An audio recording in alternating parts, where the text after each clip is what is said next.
Sometimes the past hides inside our bodies. If kidney disease has shown up again and again in your family line and your roots trace back to Africa, there's a chance you're carrying something remarkable, a genetic legacy that once shielded your ancestors from a lethal disease, but which today can put your own kidneys at risk. Researchers have traced this to a single DNA change, one that armed people against a deadly parasite centuries ago, yet may now be quietly driving kidney failure in their descendants. It's an evolutionary paradox. A trait that meant survival then can mean struggle now. For years, physicians observed something unsettling. Kidney disease struck African Americans at close to 4 times the rate seen in white Americans. The gap in the numbers was impossible to ignore, yet no one could pin down why. Could race alone really drive such a stark difference in kidney health? What biological force was behind it? The answer turned out to come from a surprising direction: evolutionary biology. The study of a parasite most people today have never encountered, and genetic research spanning Africa and its diaspora. That answer would go on to change how we think about genetics, disease risk, and the hidden price of survival. In 2010, a major study in the journal Science revealed something striking. Scientists had pinpointed 2 variants of a gene called APOL1, short for apolipoprotein L1, labeled G1 and G2, that were closely tied to kidney disease in people of African descent. But the twist was this: those same variants had spread through natural selection because they defended against Trypanosoma, the parasite behind African sleeping sickness, one of history's most brutal diseases. At first, the link seemed contradictory. How could a variant that fends off a parasite end up damaging kidneys?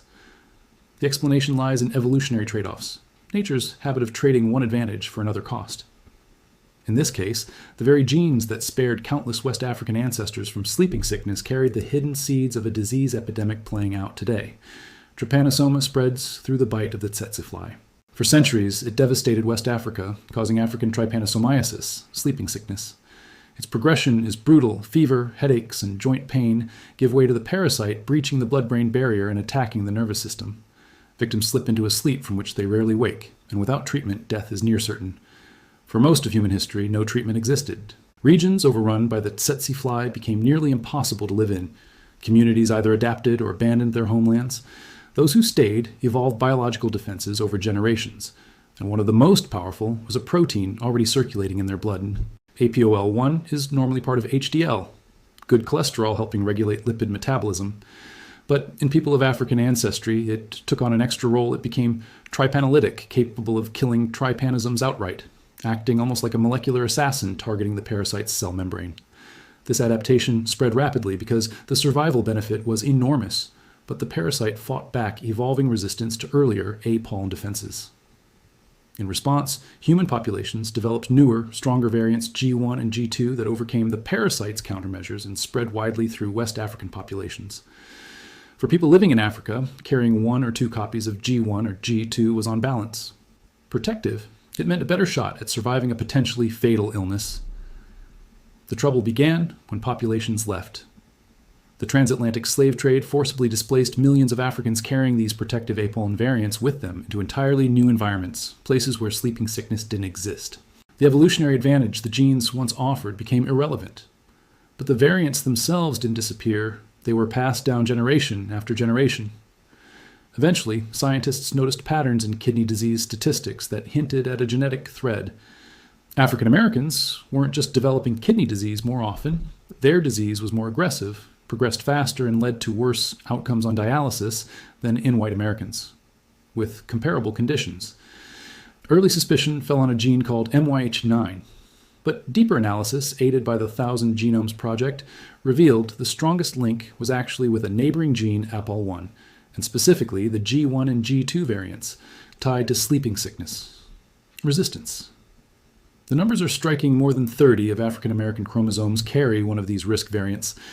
In parts of West Africa, 3,750 of the population carries 2 copies.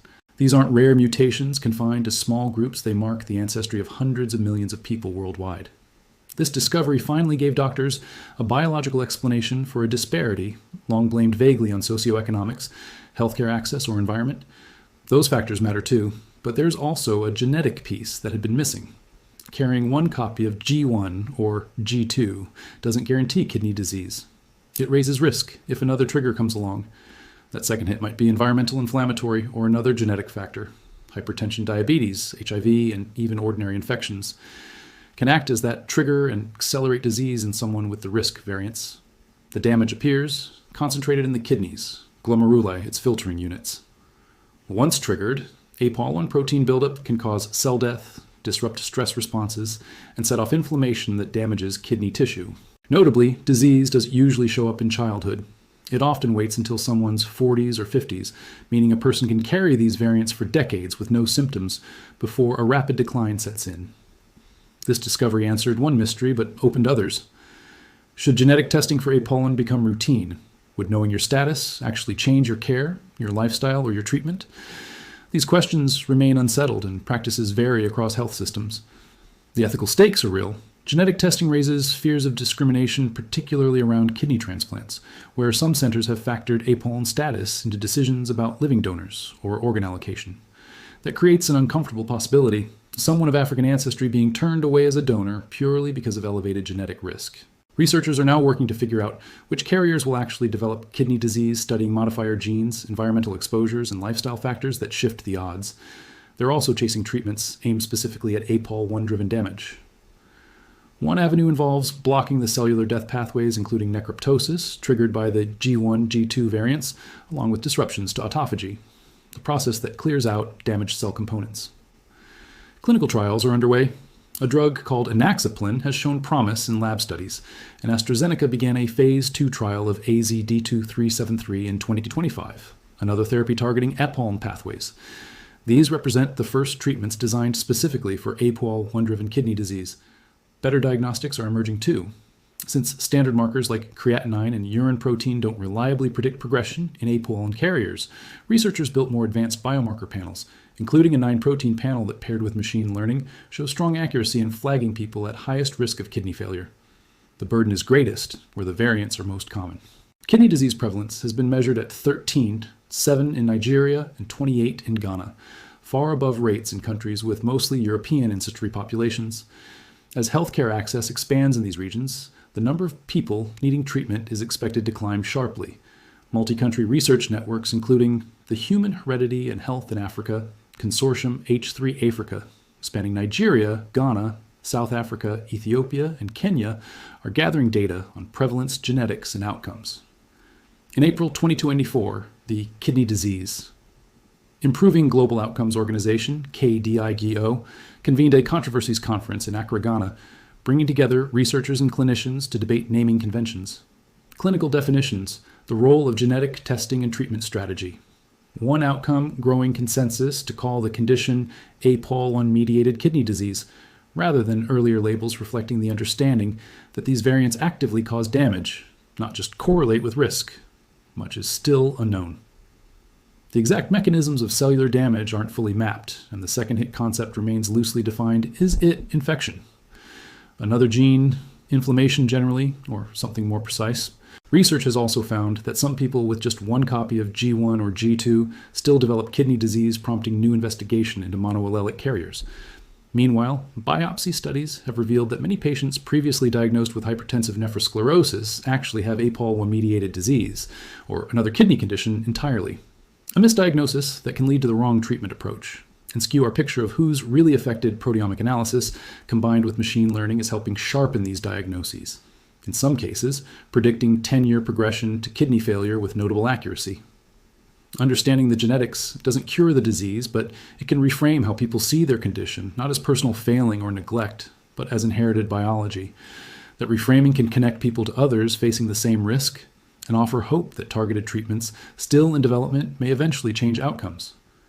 The broader lesson reaches beyond kidneys. Evolutionary pressures that helped in one environment can create vulnerability in another.